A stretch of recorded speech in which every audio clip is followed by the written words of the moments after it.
자, 우리 저번 시간에 쓴 거 한 번씩 요약을 하고 다음으로 넘어가겠습니다. 자, 일단 어제 우리가 배웠던 클래스라는 거, 자, 클래시피케이션의 약자라고 했었죠. 그래서 클래스는 어떤 분류의 개념을 가지고 있다고 했습니다. 자, 그래서 이 클래스라는 건 그 해당되는 메서드나 뭐 변수나 이런 것들을 모아놓은 어떤 어떤 분류라고 했고요. 자, 그렇기 때문에 해당되는 메서드들을 대표할 수 있는 이름으로 네이밍을 해야 된다라고 얘기를 했습니다. 그래서 클래스만 봤을 때 이 안에는 이러한 메서드들이 있겠구나라고 좀 대충 유추될 수 있는 그런 식으로 이렇게 좀 이름을 지어야 된다고 했고요. 자, 그리고 클래스는 하나의 자료형이 될 수 있다라고 했습니다. 그 다음에 클래스의 이름은 첫 글자는 대문자여야 된다라고 했죠. 그래서 이 첫 글자를 대문자로 쓰는 게 우리가 그 파스칼 표현식이라고 했죠.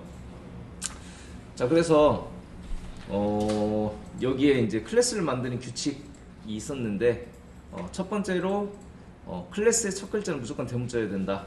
그리고 특수문자는 이 달러 표시나 언더바 외에는 사용할 수 없다.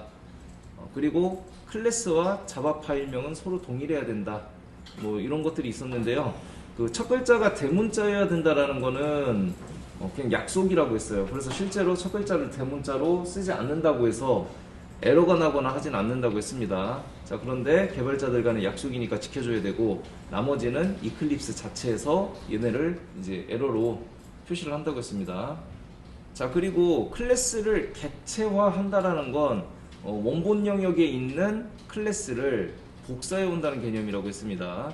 자, 그래서 스태틱 영역에는 클래스의 원본이 자리 잡고 있고 우리가 객체화를 통해서 이 원본을 복사해서 쓴다고 했습니다. 그래서 이 new라는 이 연산자를 통해서 이 클래스를 복사해서 변수에 넣는데 그럼 이 변수의 데이터 타입은 뭐가 되냐?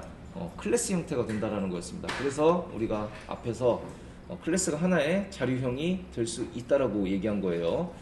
자, 그래서 이걸 복사하는 이유는 무엇이냐라고 했을 때 이거라고 했죠. 자, 원본을 여러 사람이 막 가져다 쓰다가 혹시나 원본을 뭐 수정하거나 이렇게 됐을 경우 다른 사람한테도 다 영향을 미칠 수가 있겠죠. 그렇기 때문에 그 안정성을 위해서 복사한다. 일단 이렇게 이해를 하자고 했습니다. 그래서 이렇게 새로 만드는 의미라고 했고요. 자, 그래서 이거를 우리가 클래스 다이어그램으로 이렇게 표현을 했죠. 자, 그래서 이렇게 호출하는 관계에서는요, 점선을 씁니다. 실선이 아니라 점선이에요. 그리고 여기에 클래스 명이 각각 들어가고요.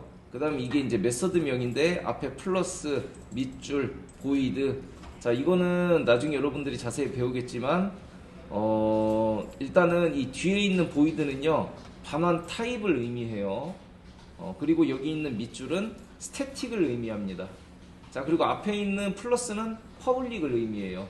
그래서 뒤에서 이 부분에 대해서는 좀 이렇게 하나씩 짚어보도록 하겠습니다. 자, 그래서 우리가 저번 시간에 여기까지 진행을 했었고, 그 다음에 이제 API에 대해서 이제 우리가 배웠었죠. 그래서 API는 우리가 이제 어떻게 생각을 하냐면요. 자, 어플리케이션 프로그래밍 인터페이스라고 했는데, 자, 어플리케이션, 자, 응용 프로그램, 앱이라고 하죠. 그러니까 앱을 프로그래밍 할 때 사용하는 인터페이스. 그런데 이 인터페이스는 뭐냐라고 했을 때 마지막으로 배운 게 이거였죠. 실제로 하면 복잡한 일을 간단하게 할 수 있도록 만들어 놓은 어떤 장치. 꼭 장치가 있는 건 아니고요. 이제 장치가 될 수도 있고 어떤 규격이 될 수도 있습니다. 그래서 우리가 실제로 이런 API가, 이런 인터페이스가 언제 주로 사용되는지 그런 예시를 들기 전에 끝났었죠. 그래서 한번 보겠습니다. 실제로 우리가 이 인터페이스를 사용한 게 실제적으로 우리가 무엇이 있는지. 자, 보면, 자, 첫 번째, 우리가 지금 이 형광등에 불이 들어와 있죠. 자, 이거 같은 경우에는 실제로 불을 켜려면 어떻게 해야 됩니까? 전선을 연결해 가지고 어떻게 해야 돼요? 형광등에 갖다 대야 되죠. 근데 이제 전압이 너무 세면 형광등이 터질 수가 있으니까 적절한 전압으로 알맞게 유지시켜 주면서 얘를 켜야 됩니다. 복잡하죠. 근데 이거를 뭘로 끝낼 수 있어요? 스위치 한 번 딱 누르면 알아서 켜지죠. 자, 이게 인터페이스의 어떤 예예요. 그리고 이걸 API라고도 할 수 있습니다. 자, 그리고 두 번째, 차를 세우고 싶어요. 차를 세우고 싶을 땐 어떻게 해야 됩니까? 자, 굴러가고 있는 바퀴를 강제적으로 물리적인 힘을 가해서 멈춰야 되겠죠. 자, 이거를 우리가 일반적으로 할 수 없습니다. 자, 그래서 어떻게 해요? 브레이크를 만들어서 우리가 페달을 밟으면 쓰죠. 이런 게 인터페이스라는 거예요. 우리는 밟기만 했는데 자동차가 쓰고, 스위치를 누르기만 했는데 불이 켜집니다. 그리고 누르는 스위치에 따라서 어떻게 해요?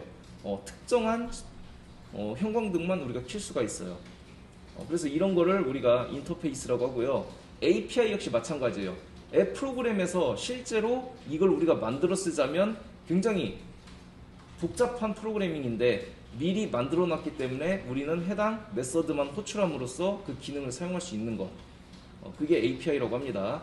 그래서 이런 API는요, 개념은 이렇지만 사실상 사용하는 설명서까지를 포함해서 우리가 API라고 해요. 그래서 여러분들 실제로 개발할 때 API 문서라는 얘기를 굉장히 많이 들을 겁니다. 뭐냐면 만들어 놓은 그런 인터페이스의 문서를 달라는 뜻이에요. 자, 그래서 우리가 이 API라는 거는요, 이미 쓰고 있어요. 자, 그래서 이클립스에서 자동 완성 개념으로 나와 있는 게 어떤 API라고 보면 됩니다. 자, 그래서 이런 프로그래밍 같은 경우, 이런 API는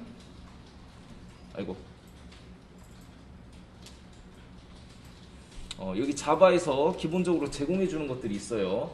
그래서 자바 자체에서 제공하는 API가 있고요. 다른 사람이 만들어 놓은 걸 우리가 가져와서 쓰는 API가 있습니다. 근데 현재는 우리가 가져와서 쓰는 건 없고 그냥 자바에서 제공해 주는 API만 사용하고 있는 거예요. 자, 그래서 한번 우리가 실제적인 이 API를 어떻게 쓰는지 한번 보겠습니다. 그 전에 요거 한번 볼게요. 자, API를 볼 때는요, 이렇게 보면 됩니다. 첫 번째가 여기 보면 랭스 이렇게 나와 있듯이 메서드 이름, 그리고 두 번째가 레퍼런스 타입이라고 되어 있는데 이제 인자값이 있을 경우, 매개 변수가 있을 경우 거기에 대한 타입, 그리고 마지막으로 리턴 타입.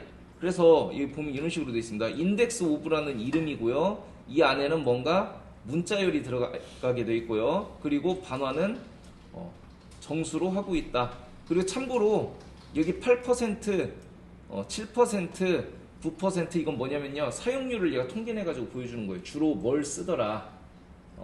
그러니까 우리가 보통 자주 쓰는 걸 위주로 이렇게 쓰겠죠. 그래서 이게 퍼센트가 높아지면 위로 위치하게 돼요. 그냥 그런 것들이 있다라고 여러분들이 알아두시면 되고요. 그리고 오른쪽에 보면 해당되는 메서드의 설명이 이렇게 나와 있습니다.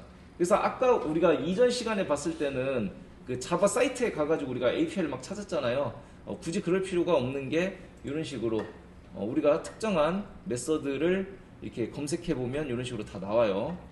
자, 그래서 한번 이거를 우리가 한번 확인을 해 볼게요.